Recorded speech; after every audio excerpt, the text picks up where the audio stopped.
Masechet Moed Katan Daf Yod Bet. A lot of very important and relevant cases. First, about asking a non-Jew to do work for someone, for you on Shabbat, Yom Tov, Chol HaMoed, very relevant, halachot. And then we'll see a whole bunch of cases of doing work on Chol HaMoed for some need. And a bunch of them, while you can find the leniency, you're going to see a whole bunch of stories that say, even though you can find the leniency, better to be stringent, certainly for an important person that people will see as a model. So we begin. Amar Shemuel, mekabele kibolet betoch hatechum asur, chutz hatechum mutar. If someone is contracting non-Jews to do a job for them, so that's the kibolet. If it's within techum Shabbat, in other words, it's it's in the city where Jews live, then it's prohibited because Jews are going to be there, even though you're hiring him not by the hour, but for the job. And so he could do it whenever he wants. Still, people are passing by. They see people painting your house outside, and they don't know the details of the contract, that they can do it on their own time or not. And therefore, it's prohibited. Also, it ruins the atmosphere of Shabbat when you're walking around and people are doing work outside. However, if it's outside Tichum Shabbat, that means the Jews can't get there. We're talking about Shabbat, they're not going to be able to walk there because outside Tichum anyway. So if you own some office building or something somewhere else, and you hire them to contract to do the job whenever they want to, then that's okay because they're not in the neighborhood, no Jews will see them. Amar of Papa, that was Shemuel. The Papa adds, "Afilu the chutzat chum lamaran ela deleka mata de mekareba lahatam, abalika mata de mekareba lahatam asur." As is, he's a little bit more restrictive. As is, even outside the Techum, that's if there's no other city that's in close proximity. But let's say there's another city, and there's Jews that live in that city, and maybe they will then come and pass by and see, oh, look, this is this is a Jewish home or office, and people are working on it. And they will think that you hire them to work on Shabbat. And so therefore, it's only okay if it's in a place where there's no Jews around, no other city outside any tichum. Amar Rab Mesharshiya, v'chi leka matad mekareba lahatam nami, lamaran ela b'shabbatot u'b'yamim tovim, dela shechicha inashed az lehatam. Rab Mesharshiya adds another restriction, and it says even if there's no other city around and there's no Jews around, then that would only be permitted on Shabbat and Yom Tov. When there's no one walking there, because you can't go outside Tichum Shabbat on Shabbat or Yom Tov. But on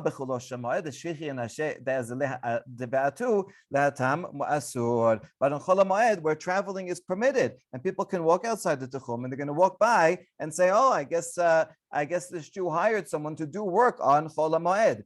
And so therefore that is prohibited on Chol HaMoed, which is really interesting, because even though doing work on Chol HaMoed is less stringent, and asking a non-Jew to do work for you, therefore, is also less stringent. There's a lot of cases and have said where a financial loss will be permitted. Nevertheless, when it comes to this, it's actually more restrictive. Chol HaMoed is more stringent because anyone can be traveling and see it. And so it would only be allowed if it's totally outside where no one can be. It would only be allowed on Shabbat and Yom Tov where traveling is not allowed. Morzutra bered Rav Nachman Banule apadana mekabeleki bolet chutz latechum. And so here's the actual story. Morzutra, son of Rav Nachman, he had non-Jewish contractors built him a mansion, and it was outside the Shabbat limit. So it seems like it would be okay. Rav Safra and Rav Huna, however, they happened to be passing by, and they would not go into the building. They would not go into the palace because it was built on Shabbat. And some say even he himself, Mozutra, he hired them and told them don't work on Shabbat, but they ended up working on Shabbat, and so he himself would not enter and use this home on at any time. Usually, if a non-Jew does something that in a prohibited way for a Jew, one has to wait the amount of time it would take to perform that after Shabbat and then could use it. But here they were even more stringent than that because this palace was built on Shabbat, and they were wanted to be very stringent. And now we're wondering, why are they so stringent? Shemuel, up above, we started that statement with, said that if you contracted them and it's outside Tichum Shabbat, then it's permitted for the non-Jews to work on Shabbat. They're not around. No one's going to see them. You didn't tell them to work on Shabbat. So it should be okay. How come they were stringent not to even go into this palace?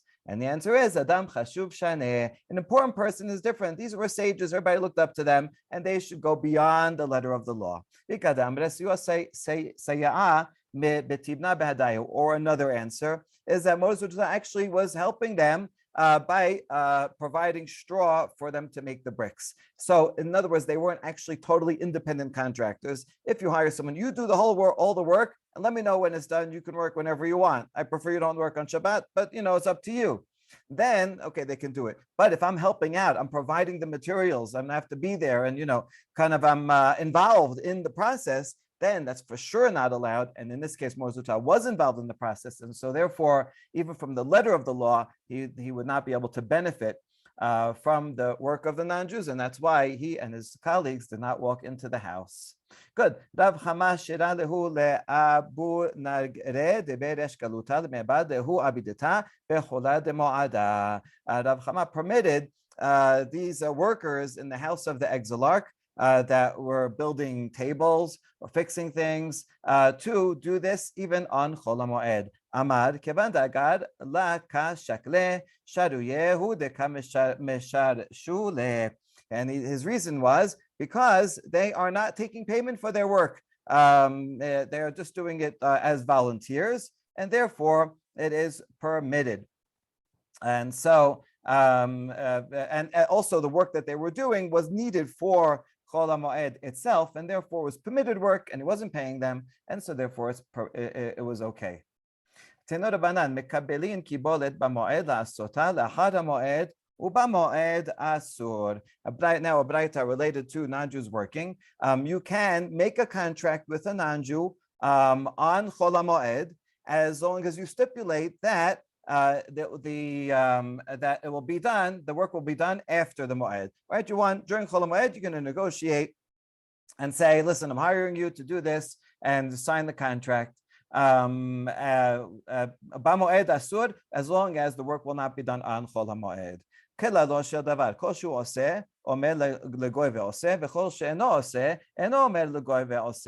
additional rule that any action that a Jew can perform himself, he can also ask a non-Jew to perform. But if I cannot do it myself, I cannot ask a non-Jew to do, and that's true for Shabbat, Yom Tov, Chol HaMoed. Good. Tanya Eid, and that would be explained. This is why I can make a contract now on Chol HaMoed for after, but I can't make a contract now and say you have to work now because I couldn't do this work, so therefore I can't hire anyone else to do the work.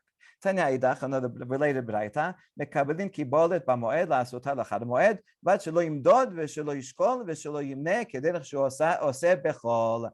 So additional restriction: if you do make a contract a job out to a non-Jew on Chol HaMoed, that's okay. You can do it, but you can't go and start measuring. And you want to see, how big is this wall that you're going to have to paint, or weigh this amount of a grain that you're going to mill for me, or count the number of clothes that you're going to stitch, or anything like that. So you can't do the detailed work of the planning, but you can make a general agreement that you'll start this as after this job after the holiday is over. Now, different type of work is breeding animals. You take a male and a female and you bring them together, and that's a type of work of breeding, and so that cannot be done on Chol HaMoed. And that's true also regarding a bechor. Bechor is a holy animal, and you can't use it. And one way of using it is breeding it for offspring, or a consecrated animal that was going to be a korban. In the end, if it became pasul and you redeemed it, even so, you can't use it, you can't work it, and also you cannot breed it. Tanya idach, another braita says, "En marbi'in behema bechulo shel moed." So that's the same. You can't breed animals on Chol HaMoed. Rabbi Yehuda omer hamora shetab'a marbi'in aleh zacha b'shvil shelo tistanen. But Rabbi Yehuda disagrees and has an exception and says if the female is in heat, right? She is. So this is a time when she needs to mate. So then it's permitted to bring the male and mate them. So why? So that it doesn't cool down, right? Once it cools down, then the female will not want to mate anymore, and then you'll have substantial loss of that season, and so therefore it's permitted. However, other animals that are in heat, you can bring them together in the coral, and the males and the females will find each other. And so it's really just the donkeys that you have to be a little bit more active. But in either case, when they are in heat, it's permitted to do something to make sure that you won't lose out on those offspring.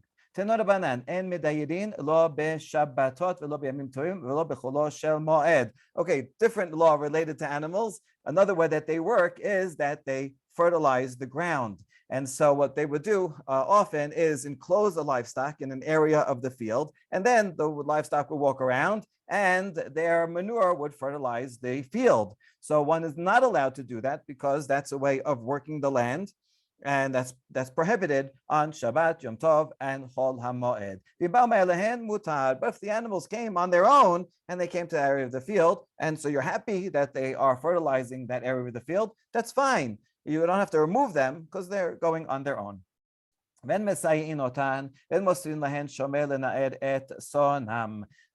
you cannot assist a Gentile. Let's say you hired someone and he's doing it, you can't help him out, and you can't provide them with a shepherd to herd their sheep all around so that they can go and fertilize wherever you want them to. That's prohibited.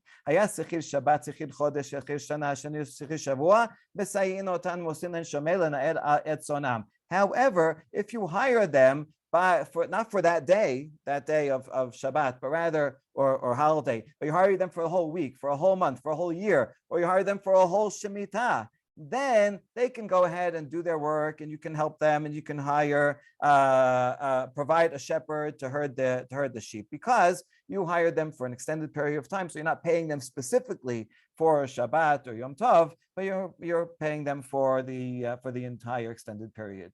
Rabbi Omer b'Shabbat b'tova, b'Yom Tov b'mzonot, b'Moed b'sachar. Rav Yosef hilcheta ke'Rabbi. Rabbi is even more lenient and says, actually, on Shabbat, if you want to hire a non-Jew to go and pasture the sheep and bring them where you want them to go, it's allowed as long as you don't pay them directly. You just say, listen, do me a favor, and then I'll do you a favor, whatever you need at a later time. And that would be okay because he's doing it on his own. On Yom Tov, which is less stringent, doing Melacha on Yom Tov is less stringent, you could even tell him, listen, would you mind going and attending to my sheep, and I'll give you lunch.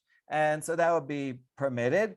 And if it's Chol HaMoed, I can even pay the person. The idea is if he comes on his own and he does it for his own goodwill, then I can even pay him for that, because I'm not worried. It's not directly hiring the person, but more indirect. And since Chol HaMoed is less stringent, so even that is permitted. And Rav Yosef says that is the halacha. One is allowed to pay in that indirect way. Okay, so all these are very, very relevant laws, and truth is that if someone's building a house or something, it's really best to, even if it's a contract that they can work at any time that they want, it's best to ask them not to, especially if you're in a neighborhood, ask them not to work, not on Shabbat, not on Yom Tov, not on Chol HaMoed. I once hired a Jewish contractor who then hired non-Jews, and he was very strict on this, and he would not do any work, not on Yom Tov, not on Chol HaMoed, and not the week before or the week after the holiday, because he didn't want to hire them and then they start working and then they can't finish. And then once you don't start with them, it takes another week after the holidays finish to get them off the other jobs that they went to. And so, well, you don't have to be that machmir of stopping for 3 weeks, but those weeks of Pesach and Sukkot, best to not stop work anywhere that is in the neighborhood during that time period. Okay, next Mishnah. V'chen mi shaya yeno betoch habor ve're'o ebel o ones o shit'uhu zolef v'gomer v'gaf kedarko divrei Rabbi Yosef. We saw in a previous Mishnah the similar law regarding olives, pressing olives, and now we're going to learn the same idea regarding wine.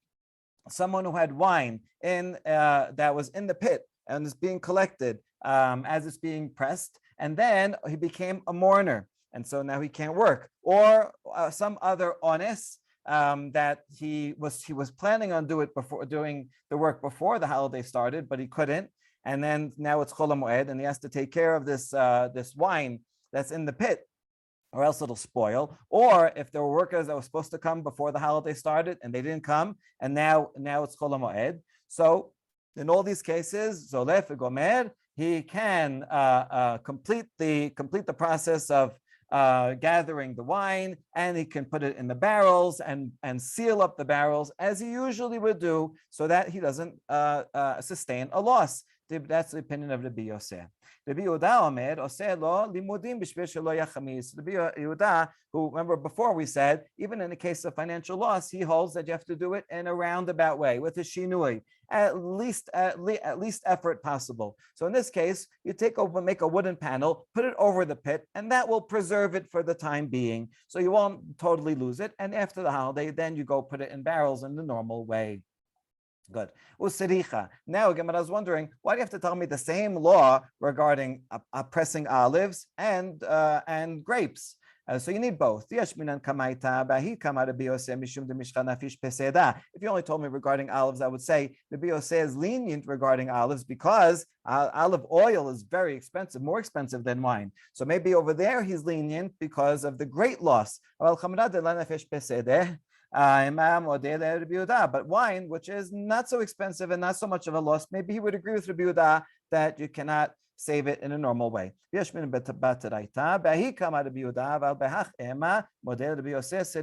you only told me the second case regarding wine, I would say maybe Rabbi Yehuda is stringent regarding wine. But if regarding oil, because it's a great loss, perhaps Rabbi Yehuda would agree with Rabbi Yosef, and you can save everything and do everything that's in a permitted, everything permitted without shinoi. So that's why you need both sadicha, that Rabbi Yehuda and Rabbi Yosef disagree in both cases.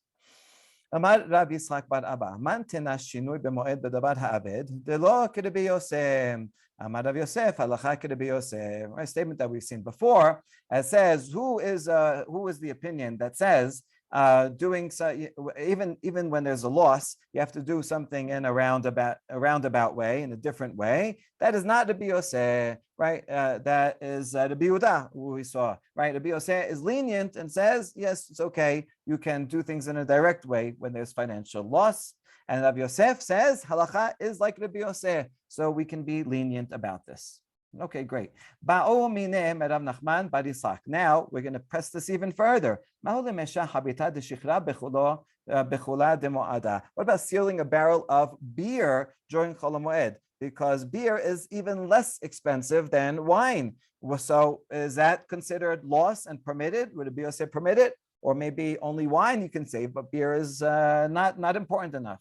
Amalu Sinai Amar halacha Rabbi Yosef. And so Rav Nachman answers, Sinai. Rabbi Yosef, his nickname was Sinai because he knew the whole Torah, that everything that was given at Sinai, he knew off the top of his head. And he said, Rabbi Yosef already said the halacha is like Rabbi Yosef, so it's permitted.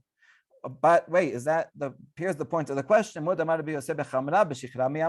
I know he said halacha is like Rabbi Yosef, but he said that regarding wine. What about beer, which is not so expensive and it's not so much loss?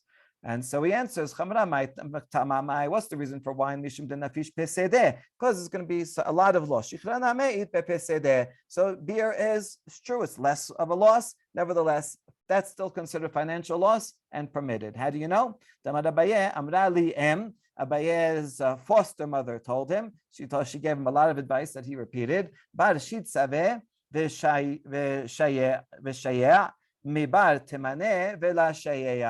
So it's better to have 6 se'ah of sealed barrels than 8 barrels of beer that are not sealed, because even though it's more, it's not sealed, it's going to ruin. So better to have less and sealed. So the point is that the sealing is really is very significant in preserving it, and if you don't seal it, it will lead to substantial enough loss that, according to the Rabbi Yosef, yes, you can even seal it on Chol Moed.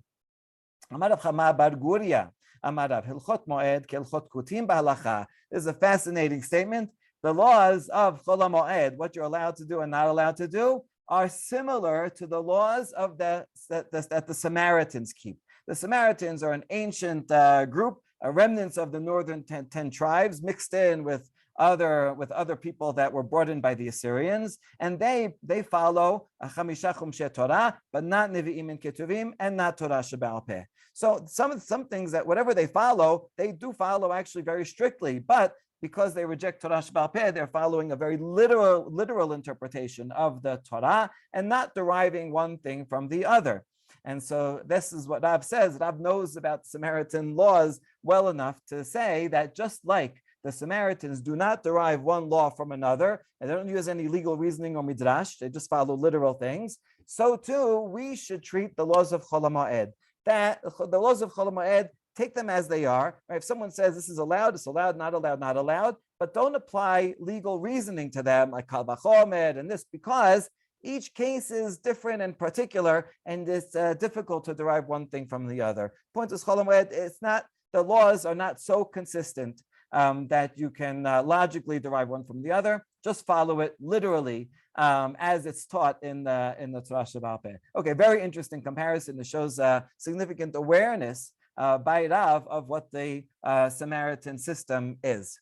Okay, lemay hilcheta. What does this apply to? Amar Rav Daniel bar Ketina, Amar Rav Lomashen akurot ve'en lemedot zomizo. Here it says more explicitly that the laws of Chol HaMoed are like a barren woman. In other words, it doesn't produce another thing. You can't take one law and say, oh, this is allowed, must be that this other thing is allowed also. No, don't apply that logic. Rather, the rabbis made certain leniencies in certain cases, stringencies in other cases, for whatever reasons that they had that makes sense in this case or that case, but don't learn one thing from the other.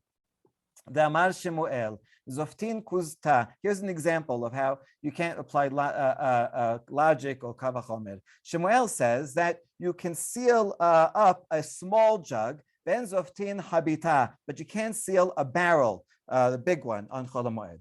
Rav Dimi said the opposite. Amar Zoftin Habita, you can seal up a barrel, Ben Zoftin Kuzta, but not a small jug.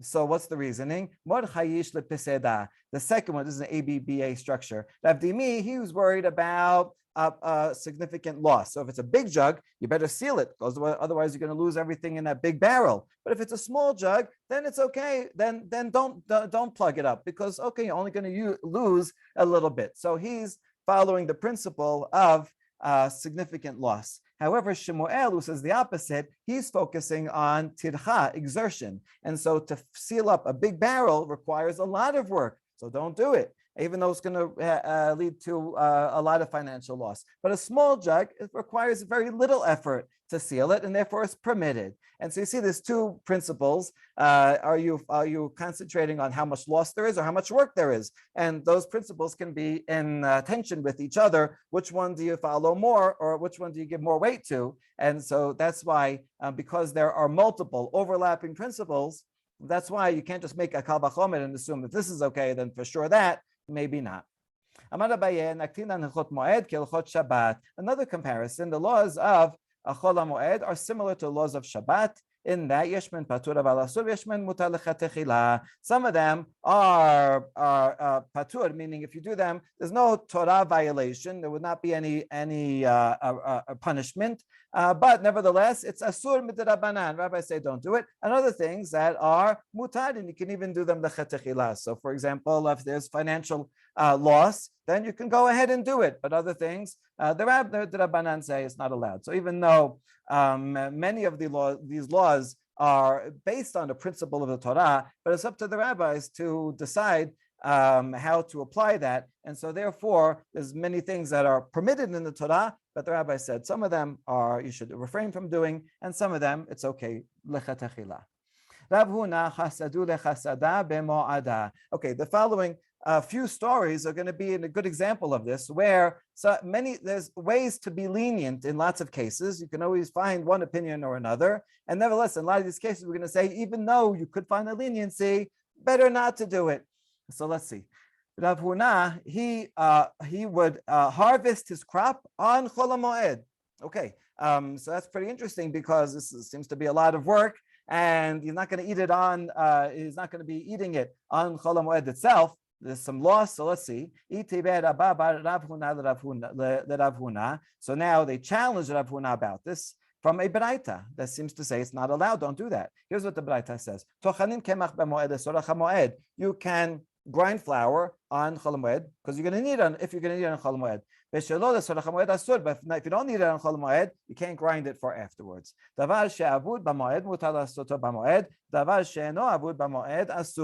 it's going to have financial loss on the holiday, then you can do it. But if it's not going to have financial loss, then you cannot do it on Chol Moed. All those permissions that you can do because you need on Chol Moed or because it's financial loss, it only applies to crops that were already detached, already harvested beforehand. But if it's still attached to the ground, even if it's all going to get ruined, right? You see some, bad weather coming or locusts coming, whatever. It's all going to get ruined. It's prohibited. And so this is the question: how could Rav Huna go ahead and harvest his field? This beraita is not allowed. But I continue and said, you have nothing to eat, then you can go ahead and harvest it. If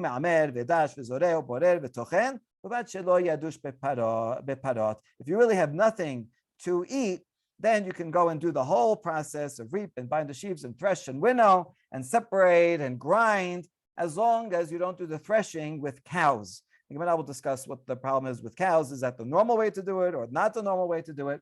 In any case, the point is that we're assuming Rav Huna had something to eat. It's not that he was totally empty in his pantry was empty, and so assuming he did have something to eat, this would not be allowed to harvest his field. So Rav Huna, how come you harvested your field?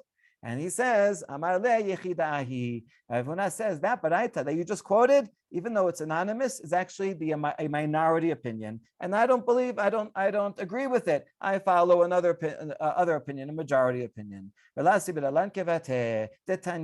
going to quote another beraita to show that beraita that you just quoted is a minority opinion, because it says here, Kelal Amar Rabban Shimon ben Gamliel Mishum Rabbi Yoseh. So you see, it's a name of Rabbi Yoseh only. This is Rabbi Yoseh, our friend, the one we follow halacha like, who is lenient compared to the Yehuda. Even so, he is stringent in some matters. And here he says, if it's already detached from the ground, then even if it's just any financial loss, it will be permitted to use that grain. But if it's attached to the ground, it's not allowed at all. That's the opinion of Rabbi Yoseh. Rav Huna says that's a single opinion. I don't follow that opinion. I follow another opinion that's even more lenient and says, even if it's attached to the ground, there's going to be loss, you're allowed to go ahead and harvest it. Good. Now, we question this assignment of that beraita to the Rabbi Yoseh, because the last line of the beraita says, as long as you don't use cows or oxen to do the threshing. Well, why would that be a problem for the Rabbi Yoseh? So go ahead and use cows and thresh with the cows. To look at Rabbi Yoseh, who said that you have to do something in a roundabout way on Chol Moed when there's financial loss? Not Rabbi Yoseh, that was Rabbi Yehuda. Rabbi Yoseh says if there's financial loss, you could do it in a direct way, and therefore he should be able to thresh even with cows. And so that beraita actually seems like it's not Rabbi Yoseh. And that would go against Rav Huna's excuse here. Amar lach, he could answer,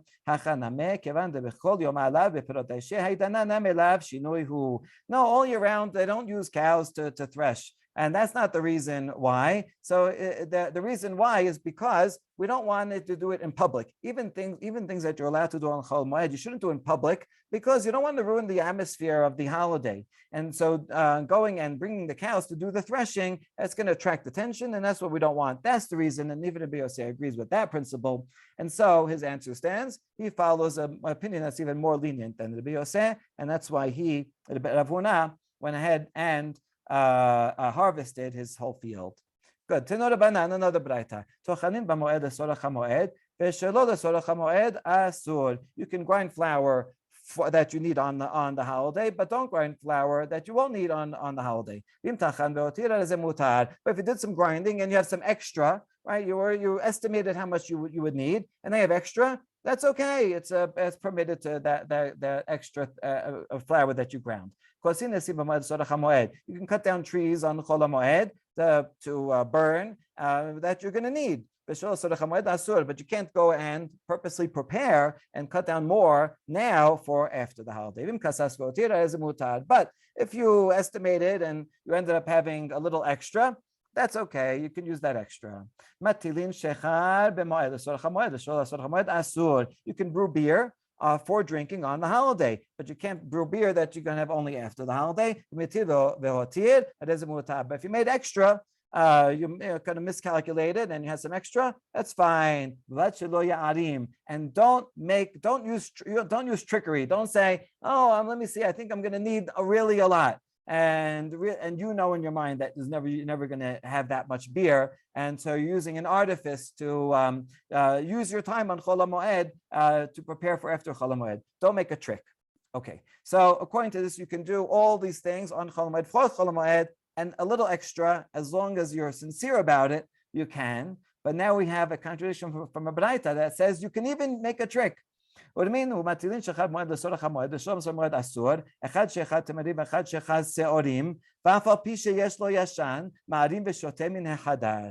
beginning is the same. You can brew beer on Chol HaMoed for the purpose of drinking it on the holiday itself. If it's to prepare afterwards, it's not allowed. And you can do this, applies to date beer and barley beer. And even if you have old beer that you could drink now, you can say, you know what, I'm in the mood to drink new beer. And therefore, you're permitted to drink all the new beer that you would need. And then after you make it, you could say, oh, you know what, I'm going to have some old beer too. And now you have a lot of extra that you made purposely, that knowing that you wouldn't drink all the old one and all the new one for afterwards. And so therefore, you see that an artifice is permitted. So what's the answer? Tana'ehi, it's actually machloket tanim. The Tanya en ma'arimin bekach. Yehuda omer ma'arimin. Yosef says you cannot use artifice. Tana Kama says you cannot use artifice. Yosef bar Yehuda says yes, you can. The minority opinion says yes, you're allowed to. Okay, Rav chasadu lechasada bechula de Moed. Rav had his crop harvested on Chol HaMoed, right? Similar to Rav Huna. Rav Huna was a student of Rav. So maybe you see where he got it from. And there you go. He harvests his crop. How could he do that? Shema Shmuel ikpad. Shmuel, that's Rav's colleague, heard about that and he was upset. Why did Rav do that? So lema Shmuel ki yichida asibira le. So that's the Shmuel. Is he following the minority opinion of Rabbi Yosef? Remember Rav Huna, he said, I don't follow Rabbi Yosef. It's a minority opinion regarding things that are attached to the ground. And I hold that even attached to the ground is permitted. So Shmuel, who got upset, maybe he holds like Rabbi Yosef. And that's why he was upset. But Rav then would have been totally fine. And we answer no, it was a crop of wheat. And wheat would not be ruined, right? You can push it off till after the holiday. And that's why he was upset. Even according to the more lenient opinion that says you can harvest crops that are attached to the ground on Chol HaMoed, that's only if there's going to be substantial loss. But here, it's not even substantial loss. Okay, so now we understand why Rav was upset. So what excuse did Rav have? And Rav was so poor, he had nothing to eat, and that's why he was permitted, right? We saw in that Braita, it's permitted if you have nothing else. Shmuel, when they told the story to Shmuel that Rav harvested his crops, they left out that part of the story, and they didn't tell him that Rav had nothing to eat. So Rav assumed that Shmuel assumed that Rav did have something to eat, and that's why he was upset. Or maybe Shmuel did know and says, even though Rav has nothing to eat, he's an important person and he has to go beyond the letter of the law. And therefore, not that he should starve to death, but okay, go borrow food from someone else and then you'll harvest afterwards. And he should not take advantage of this leniency. Okay, another similar story. Rabbi Yehuda nesiya nefak bechum reta demedosha v'ishte maya de'achim kepela. Rabbi Yehuda, the Nesi'ah, as the grandson of Rabbi Yehuda Nasi, he did two things that were suspicious. Number one, he went out with a ring, it's a metal ring with a wood coral top, and that's a signet ring, which generally you cannot wear on Shabbat because people will take it off, and it's also used for signing, so it can't be used on Shabbat, and therefore it's mukseh. And nevertheless, he was walking around in the courtyard with it. And he also drank water that a non-Jew heated up. And that looks like a problem, could be a problem of bishul akum. Shama Rabbi Ameh Ikpad. Rabbi Ameh heard about this and he was upset. How could he do that? Amar Rav Yosef, why are you upset? Imishum chumrata demedosha hatanya hashirin v'nizamim atabaot harehen kechol hakelim anitalin behaser. If you were to, are you upset about the ring? We have a baraita that says bracelets, nose rings, rings are all alike, that they can be carried in a courtyard. He wasn't carrying it outside in the Shut Rabim. He was carrying it in a courtyard, and even though it's mukseh, perhaps he had to move it. It was in a spot there he needed it, so he was out to pick it up. And once you'll pick it up, he's carrying it around. So he did it in a permitted way, and so you shouldn't be angry about that. And if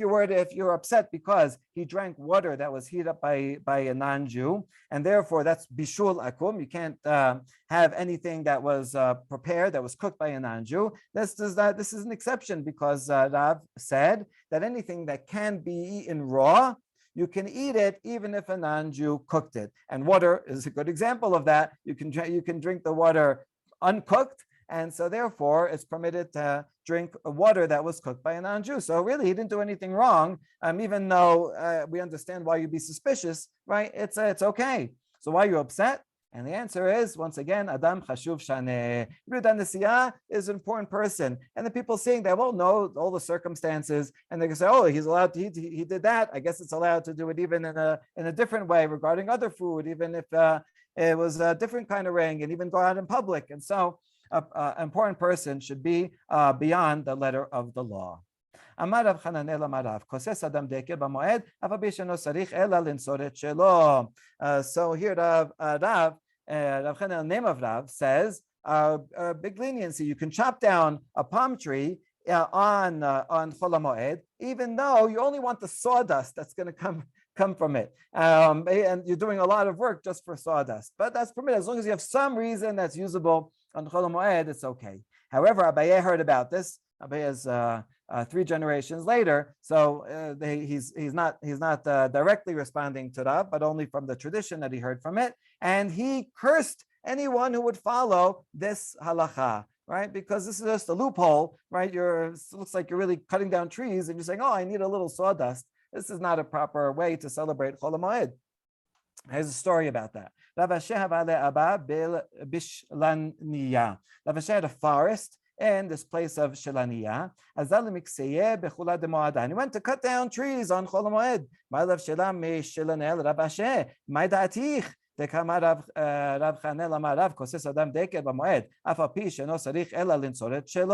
So Rav Shelah, who lives there, told Rav Asher, what are you doing cutting down trees? Is it because you're following that tradition name of Rav, that even if you only want sawdust, you're allowed to go and cut down a forest? Didn't you hear that Abaye cursed anyone who would follow this leniency? So Rav Asher answers, I never heard of that. But by what she meant, I don't agree with it, right? I did hear about it, and it's like I didn't hear about it. I don't agree with Abaye's curse. I follow the original leniency of Rav. But then here's the next curveball at the end of the story.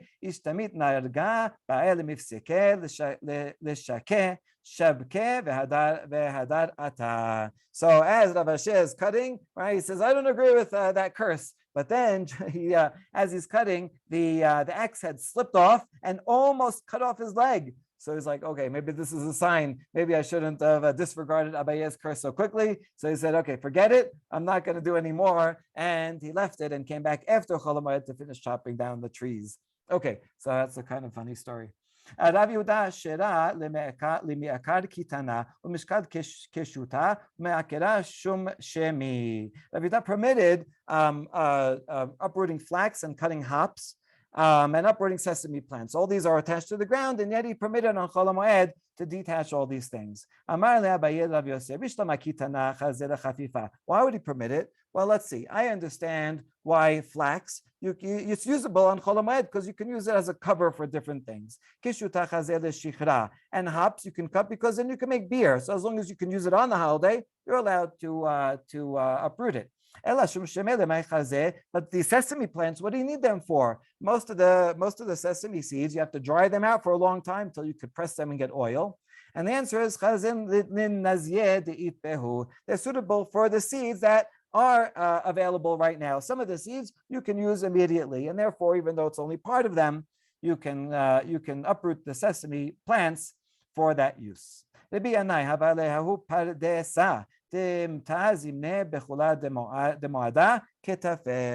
had an orchard, and the time for harvest was on Chol Moed, and he went and harvested the orchard so that wouldn't spoil. So it seems that he was allowed because it was davar haved. But because he was a great sage, everybody saw he did that, and so they all the next year left their orchards unpicked until Chol Moed when they had more time, and then they utilized the time of Chol Moed to harvest their orchards. And this was not in a permitted way because they could have done it before. And they didn't make the connection. The Bionai only did it then because he could have done it before. That's when it became ripe, and afterwards it would have been too late. So the next year, the Bionai said, "My whole orchard is hefker. Anyone can take it." He wanted to show that he benefited from this orchard in a way that misled people, and he felt bad about that. And so to make a public statement to show, don't follow what I did, right? That's not a good example. Therefore, he forewent the benefits of the orchard for that year. Okay, or maybe even for more time. All right, and we'll just begin the next Mishnah. מכניס אדם פירותיו מפני הגנבים, ושולה פשתנו מן המשרה, בשביל שלא תאבד. ובלבד שלא יכוון את מלאכתו במועד. You can bring in fruit from the field during Chol Moed, because otherwise thieves will steal it. So you can bring it into the house, and you can also take flax out of the soaking pool, because if you leave it in too long, it will get ruined. As long as you don't plan to do these things during Chol Moed, right? You don't plan to use that time. It just happened to be that, oh look, now this is when that became ready. Okay, if I leave it, won't be good. But if you planned it that way, and you say, I know the flex is going to take a certain time, and then it's going to be in there, and it's going to have to be taken out, then you know what? You are penalized, and you have to leave it. And even if the fruits get stolen, the flex gets ruined, so be it, because you can't plan it that way. Good. As long as you do it, when you bring it in, here's one more stringency. You have to do it in a quiet way, right? Because again, the atmosphere of Chol Moed, we don't want work to be done in a public manner. So you know what? Bring it in discreetly. Don't bring big baskets and trucks. A lot of people just do it little by little, so it doesn't draw attention. Rav Yosef had some wooden beams, and he didn't want them to get ruined or stolen outside, so he brought them in during the day. He didn't wait till nighttime when it would be quiet, more discreet. So why? How come you didn't do it at night? Why did you do it in the middle of the day? You're supposed to do it in a discreet way. And